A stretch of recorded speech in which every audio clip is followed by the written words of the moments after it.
आरक्षणाच्या मागणीसाठी जालन्यातील अंतरवली सराटीत मनोज जरांगे पाटलांनी सुरू केलेल्या उपोषणाचा 9वा दिवस आहे। जरांगे पाटील भूमिकेवर ठाम असून आंदोलनाचा तिढा कसा सुटणार याकडे सर्वांचंच लक्ष लागलंय।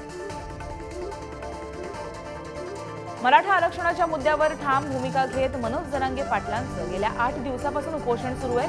आज अंतरवली सराटीत राज्य सरकारचं शिष्टमंडळ जाणार असल्याची माहिती समोर आली आहे। आज शिवसेना आमदार अपात्रतेवर विधानसभा अध्यक्षांसमोर पुन्हा सुनावणी होणार आहे। यावेळी ठाकरेंच्या सेनेला शिंदेचे सेनेचे वकील प्रत्युत्तर देणार आहेत। मात्र नव्याने पुरावे सादर करण्यास अध्यक्ष परवानगी देणार का याकडे आता सर्वांचंच लक्ष लागलंय। दौंडमध्ये सुनेत्रा पवारांच्या हस्ते मोळी टाकण्याचा कार्यक्रम होणार आहे।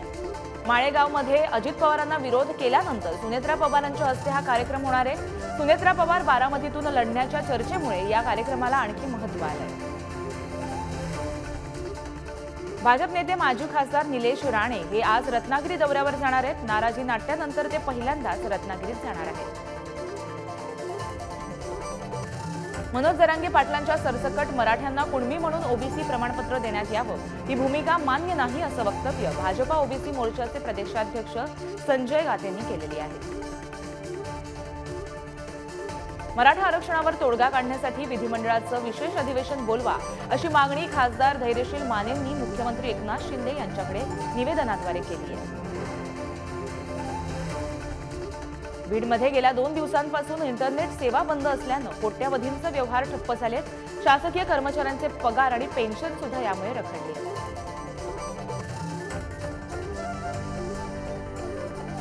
साताऱ्यात मराठा आरक्षणासाठी आज भव्य ट्रॅक्टर रॅली काढण्यात येणार आहे। मराठा समाजानं आक्रमक पवित्रा घेत आरक्षण मिळाल्याशिवाय साखळी उपोषण न सोडण्याचा निर्णय घेतला आहे। मराठा आरक्षणाच्या मागणीसाठी अकोल्यातील मूर्तिजापुरात आमदार हरीश पिंपळेंच्या घरावर धडक मोर्चा काढण्यात आला। यावेळी मराठा आंदोलकांनी आमदार पिंपळे यांना घेराव घातला आणि राजीनामा देण्याची मागणी केली आहे। मराठा आरक्षण मागणीच्या आंदोलनानं राज्यभरात हिंसक वळण घेतल्याची परिस्थिती निर्माण झाली आहे। याच पार्श्वभूमीवर कोल्हापुरातील आमदार आणि खासदारांच्या निवासस्थानी बंदोबस्त अधिकच वाढवण्यात आला आहे। नांदेडच्या कंधार शहरात मराठा आरक्षणाच्या मागणीसाठी कॅन्डल मार्च काढण्यात आला। या मार्चमध्ये मोठ्या प्रमाणात गावकऱ्यांनी सहभाग नोंदवला होता। रत्नागिरीच्या खेड तालुक्यातील लोटे गावात मनोज जरांगेंच्या समर्थनार्थ मराठा समाजानं आंदोलन केलंय। या आंदोलनानं कोकणात मराठा आंदोलकांनी मशाल पेटवल्याचं चित्र दिसतंय। मराठा समाजाच्या आंदोलकांनी सोलापूर हैदराबाद आणि सोलापूर पुणे या राष्ट्रीय महामार्गावर रास्ता रोको आंदोलन केलंय। टायर पेटवल्यानं दोन्ही मार्गावरील वाहतूक सेवा ठप्प झाली होती। धाराशिवच्या भूम शहरात मराठा समाजाच्या आरक्षणासाठी भव्य कॅन्डल मार्च काढण्यात आलाय।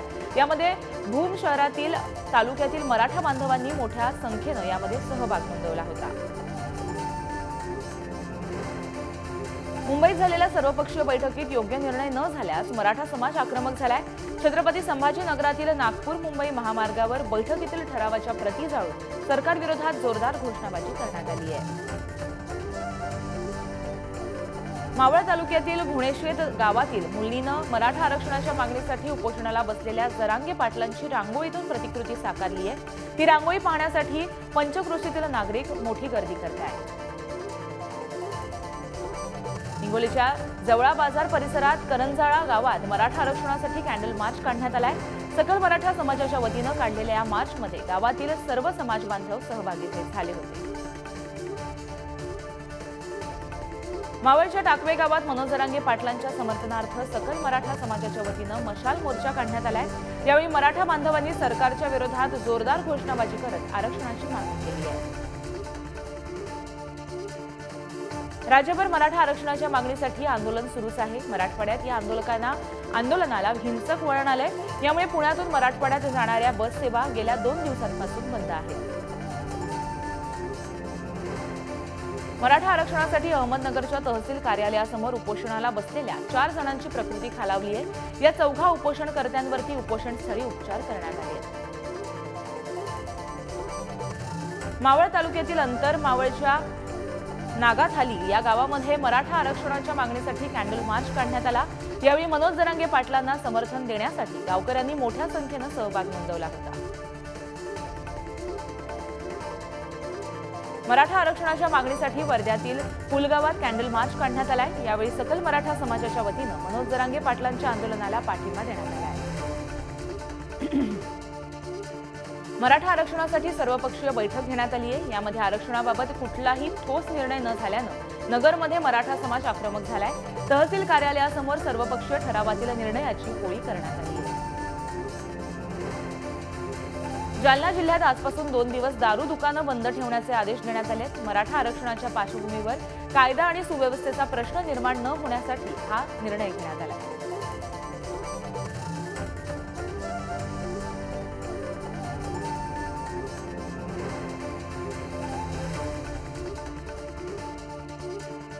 मावळच्या कारल्या गावात मराठा क्रांती मोर्चाच्या वतीनं मराठा आरक्षणासाठी आंदोलन करण्यात आले. यावेळी गाढवाला खासदार आणि आमदार बनवत आंदोलकांनी सरकार विरोधात जोरदार घोषणाबाजी केली आहे. नांदेडच्या लोहा तालुक्यात मराठा आरक्षणाच्या मागणीसाठी जाळपोळ करण्यात आली होती. या प्रकरणी लोहा पोलिसांनी 6 जणांना अटक करत गुन्हा दाखल केला आहे. नांदेड देगलूरचे ठाकरे शिवसेना तालुका प्रमुख बालाजी इंगळेंनी राजीनामा दिलाय. मराठा आरक्षणाची मागणी आणि मनोज जरांगेंच्या समर्थनार्थ त्यांनी हा राजीनामा दिलाय. अकोल्यात पॅलेस्टाईनच्या समर्थनार्थ वंचित बहुजन आघाडीनं एकदिवसीय धरणे आंदोलन केलंय. अकोला जिल्हाधिकारी कार्यालयासमोर केलेल्या आंदोलनात वंचित आघाडीच्या पदाधिकाऱ्यांसह मुस्लिम समाज बांधव सहभागी झाले होते. गेल्या 15 दिवसांपासून आशा सेविका आणि गटप्रवर्तकांचं आंदोलन सुरू आहे. सरकारनं आशांना 7,000 तर गटप्रवर्तकांना 6,200 रुपये मानधन वाढीचा निर्णय घेतलाय. मात्र मागणी अपूर्णच असल्यामुळे संप सुरूच ठेवण्यात आला आहे. पुण्याच्या दौंड तालुक्यातील खुटबाव गावात मराठा आरक्षणासाठी कॅन्डल मार्च काढण्यात आलाय. सकल मराठा समाजाच्या वतीनं काढलेल्या मार्चमध्ये गावातील सर्व समाज बांधवांनी मोठ्या संख्येनं सहभाग नोंदवला. वर्ध्यात युवक काँग्रेसच्या वतीनं युवा संवाद मेळाव्याचं आयोजन करण्यात आलं होतं. यावेळी महात्मा गांधींच्या सेवाग्राम आश्रमातून बाईक रॅली काढण्यात आली. यामध्ये मोठ्या संख्येनं युवकांनी सहभाग घेतला होता. राज्यात विविध मागण्यांसाठी जीएसटी विभागानं राज्यव्यापी काम बंद आंदोलन पुकारलंय. या आंदोलनामुळे राज्यभरातील जीएसटी विभागाची अनेक कामं ठप्प झाली आहेत. मराठी आणि इंग्रजी माध्यमातील 2री ते 8वीच्या विद्यार्थ्यांसाठी ऑनलाईन साप्ताहिक स्वाध्याय प्रायोगिक तत्वावर सुरू करण्यात येणार आहे. येत्या 4 नोव्हेंबरपासून ते 30 मार्चपर्यंत हा उपक्रम चालणार आहे. देशातील अनेक उच्च शैक्षणिक संस्थांमध्ये 1,247 नवीन अभ्यासक्रमांना यूजीसीकडून मान्यता देण्यात आली आहे. यापैकी काही अभ्यासक्रम सावित्रीबाई फुले पुणे विद्यापीठातही शिकवले जाणार आहेत. महाराष्ट्र राज्य माध्यमिक आणि उच्च माध्यमिक शिक्षण मंडळाकडून 10वी-12वीचं अंतिम वेळापत्रक जाहीर झालंय. 10वीची परीक्षा 1 ते 26 मार्च तर 12वीची परीक्षा 21 फेब्रुवारी ते 19 मार्चच्या कालावधीत होणार आहे.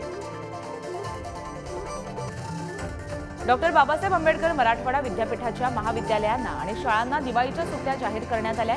महाविद्यालयांना 5 नोव्हेंबरपासून तर शाळांना 9 नोव्हेंबरपासून सुट्ट्या लागणार आहेत. छत्रपती संभाजीनगर जिल्ह्यातील विद्यार्थ्यांचा मोफत शिक्षण योजनेला कमी प्रतिसाद मिळतोय. 1,08,000 विद्यार्थ्यांनाच या योजनेच्या मार्फत शुल्क सवलत मिळत असल्याची माहिती समोर आली आहे.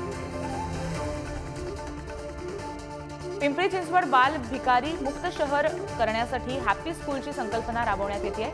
पोर्टेबल शाळा रोटरी क्लब पिंपरीच्या वतीनं उभारण्यात येत आहे. पुणे आणि पिंपरी चिंचवड शहरातील म्हाडाच्या घरांसाठी 24 नोव्हेंबरला सोडत होणार आहे. शहरातील 5,863 घरांसाठी म्हाडाकडे 59,766 अर्ज प्राप्त झाल्याची माहिती म्हाडा विभागाने दिली आहे. ऑक्टोबर महिन्यात जीएसटीच्या वसुलीत 13% वाढ झाली आहे. जीएसटी महसूल 1,72,000 कोटींवर गेलाय, तर आंतरराष्ट्रीय बाजारात डॉलरच्या तुलनेत रुपयाच्या मूल्यांमध्ये घसरण झाली आहे. छत्रपती संभाजीनगर तब्बल 7 वर्षापासून रखडलेल्या प्रधानमंत्री आवास योजनेच्या प्रत्यक्ष कामाला दिवाळीनंतर सुरुवात होणार आहे. यासाठी महापालिका लाभार्थ्यांकडून प्रकल्प पसंतीचे अर्ज मागितले गेले आहेत. पश्चिम रेल्वे मार्गावर प्रवाशांची गैरसोय टाळण्यासाठी रद्द केलेल्या लोकलपैकी 112 लोकल पूर्ववत केल्या आहेत। यामुळे प्रवाशांना थोडासा दिलासा मिळाला असून प्रवासी कोंडीपासून कायम दिसून येते। अरबी समुद्रातील दक्षिण पश्चिम भागात चक्रीय स्थिती तयार झाली आहे। यामुळे येत्या 7 नोव्हेंबरपर्यंत कोकणातील अनेक भागात तुरळक पाऊस होण्याची शक्यता हवामान विभागाने वर्तवली आहे। कोल्हापूरच्या भोगावती नदीतील बालिंगा उपसा केंद्राचं दुरुस्ती कामाचं आजपासून सुरुवात झाली आहे। यामुळे कोल्हापूर शहरातील बहुतांश भागातील पाणी हे 5 नोव्हेंबरपर्यंत ठप्प राहणार आहे।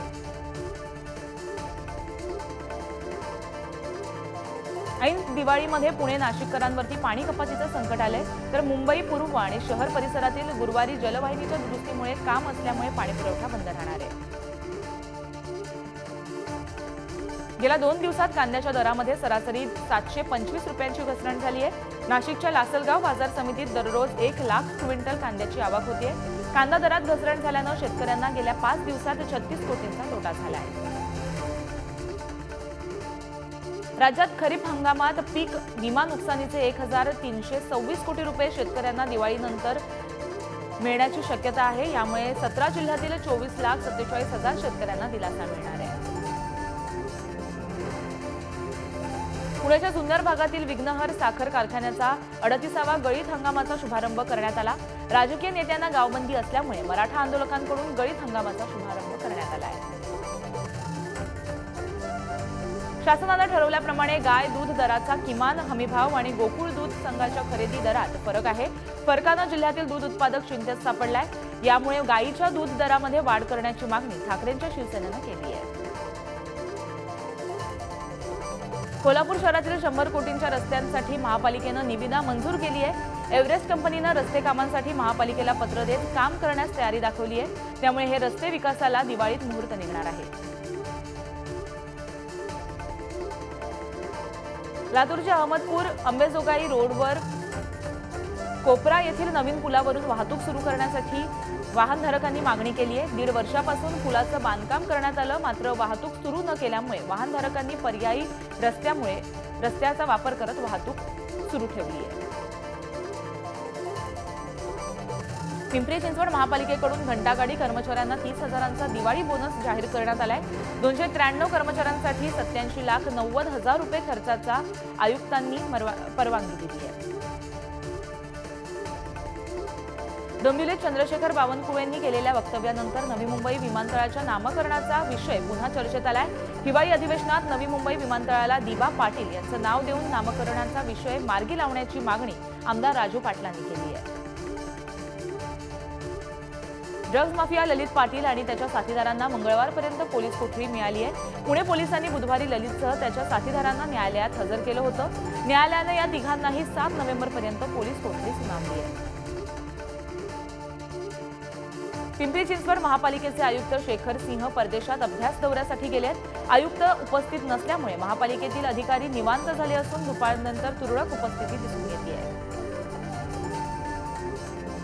हिंगोलीच्या माळधामणी गावातील एका युवतीनं मराठा आरक्षणासाठी गळफास घेऊन आत्महत्या केली आहे। आत्महत्येपूर्वी चिठ्ठी लिहून तिनं मराठा समाजाला आरक्षणाची मागणी केली आहे। पणजीत झालेल्या महिलांच्या वेटलिफ्टिंग स्पर्धेत महाराष्ट्राच्या कोमल वाकळेनं सुवर्ण पदक पटकावलंय। 87 किलो वजन गटात 205 किलो वजन उचलत तिनं सुवर्ण पदक मिळवलंय। हिंगोलीच्या नांदेड नाका परिसरात भाजप कार्यालय पेटवून दिल्याची घटना 2 दिवसापूर्वी उघडकीस आली होती। या प्रकरणी शहर पोलिसांनी तिघांना अटक केली असून त्यांच्यावरती गुन्हा दाखल करण्यात आला आहे। चंद्रपूरच्या ब्रह्मपुरी तालुक्यातील हळदा शिवारात वाघाच्या हल्ल्यात एका महिलेचा मृत्यू झालाय। शेतात काम करण्यासाठी गेलेल्या महिलेवर वाघानं झडप मारत हल्ला केल्यानं महिलेचा जागीच मृत्यू झालाय।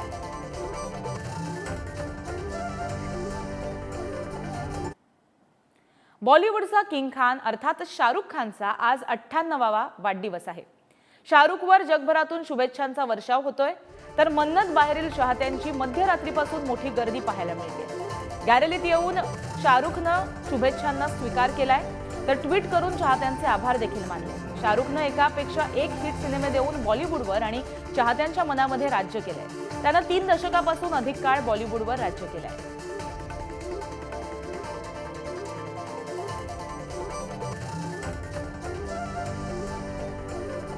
तर आज शाहरुख खानचा वाढदिवस आहे आणि शाहरुख खानच्या वाढदिवसानिमित्त मन्नत बाहेर मोठ्या संख्येने चाहत्यांनी गर्दी केली आहे। मध्यरात्रीपासून अर्थात शाहरुखला शुभेच्छा देण्यासाठी त्याच्या चाहत्यांनी गर्दी केली आहे। शाहरुखने सुद्धा दरवर्षीप्रमाणे गॅलरीमध्ये येऊन या शुभेच्छांचा स्वीकार केलाय। आपण ही दृश्य पाहू शकतोय। मध्यरात्रीच्या सुमारास मन्नत बाहेर मोठ्या प्रमाणात चाहत्यांनी गर्दी केली आहे आणि शाहरुखनं त्याची नेहमीप्रमाणे फेमस असलेली पोज करत चाहत्यांच्या शुभेच्छांचा स्वीकार केला आहे।